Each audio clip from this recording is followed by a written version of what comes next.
My lecture for today will be on role of surgery or antibiotics in septic arthritis and osteomyelitis. There's a very famous article by Scott Cosin et al. On musculoskeletal infections in children, where he has said antibiotics save the life while surgery saves the bone.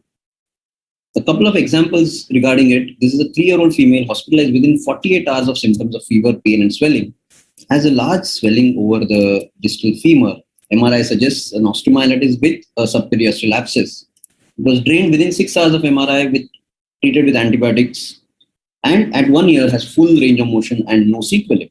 As against that, this was another child, a 3-year-old child, presented 18 days after initiation, developing symptoms, initially treated only with antibiotics, comes with a huge pathological fracture with a big sequestrum, and after a long course is still having discharging sinuses.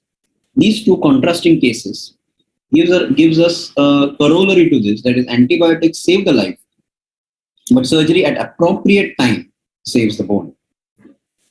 Septic arthritis and osteomyelitis are two of the true surgical emergencies in pediatric orthopedics, which is usually the result of a hematogenous seeding of the vascular synovium. One of the most important articles about pediatric osteomyelitis and septic arthritis is that by Trueta, which has explained this beautifully. And when we start treating it, we should know the aims of treatment. These aims should be control and eradicate infection, prevent the spread of infection to other contiguous and systemic sites, prevent progression of the infection to a chronic infection, and to prevent complications. Thus, treatment should be based on timely diagnosis, prompt surgical decompression, and effective antibiotics.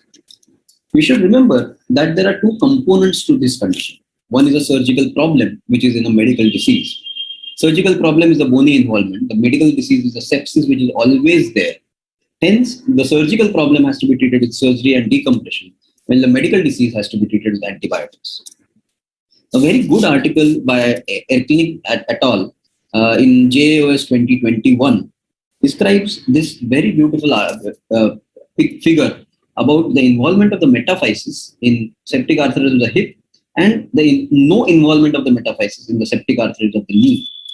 It also describes the surgical drainage in septic arthritis, which has to be performed with utmost urgency, preferably within 8 hours of onset, to prevent cartilage damage by inflammatory cells of the synovium, to reduce the stretch of the capsule, thereby preventing joint subluxation or dislocation, and in the hip, to minimize the risk of AVN due to tamponade.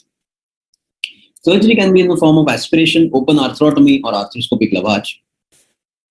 Aspiration, however, can be used only in a few doubtful cases. It is very effective in knee, ankle, and elbow, which are superficial joints, but not very effective in the hip.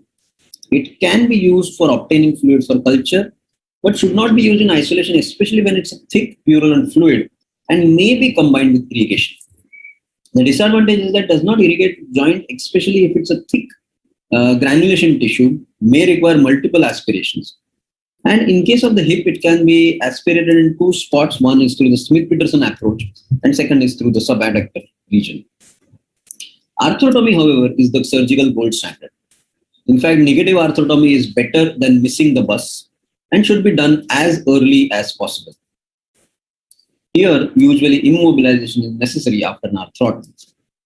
The commonest performed arthrotomy is the hip arthrotomy, which has to be performed through the anterior Somerville approach, though sometimes a medial approach can be also used.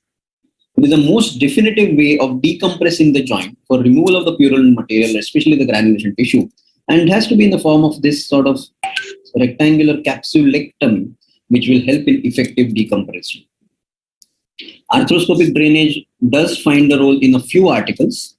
Prasad has written 2 of them, which are landmark articles about arthroscopic drainage in very young children, in fact, as young as 3 weeks old. However, this can be attempted with a long learning curve and requires technical expertise as well as the equipment for it, and may not be suitable for general orthopedic use. What about osteomyelitis? Another excellent article by Harrick et al.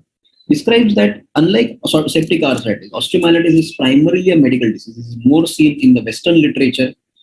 However, this big disclaimer is that at least until the abscesses are formed, in the early stages, treatment can be directed towards giving appropriate empirical antibiotics. However, surgical decompression has to be kept in mind, especially in failed initial antibiotic treatment, when there is a presence of large abscesses on MRI with concomitant septic arthritis. And usually it involves a cortical window with multiple drill holes in the metaphysis. It's the most important thing to prevent complications where there is a removal of subperiosteal collection and decompression of metaphyseal bone. How do we do it? Well, metaphyseal bone is the epicenter of the infection. Usually a cortical window is created here. Remember that it's very close to the physis, that your scooping should not damage the physis further. And it's important to immobilize the limb, especially at least for 4 to 6 weeks, because you have created a big cortical window in an already weakened bone. What about antibiotics? Well, initially it used to be very, very aggressive like Sehwag. Well, now we have become quite defensive. We know that it is a short course of antibiotics which are used especially for community-acquired infections. An excellent recent article it shows its initial IV antibiotic therapy only for 2 to 4 days. About 5 days is the maximum.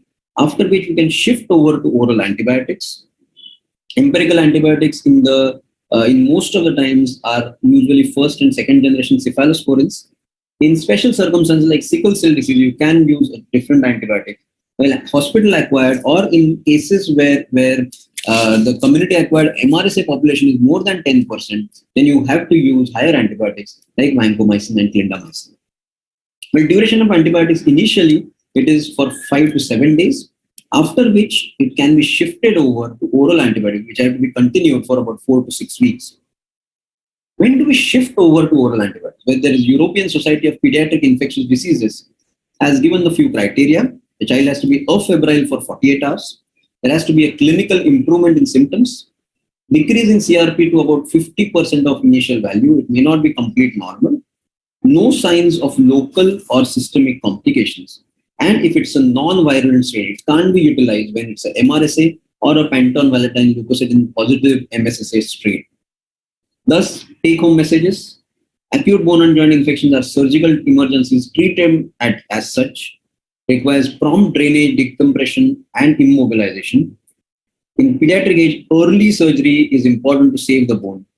However, we should remember, as we have got better equipped and experience in managing these infections, so have the bugs we are fighting against. Beware of these weird drugs, the MRSAs, the Kingelas, and the MSSA and PVL positive drugs. Thank you very much.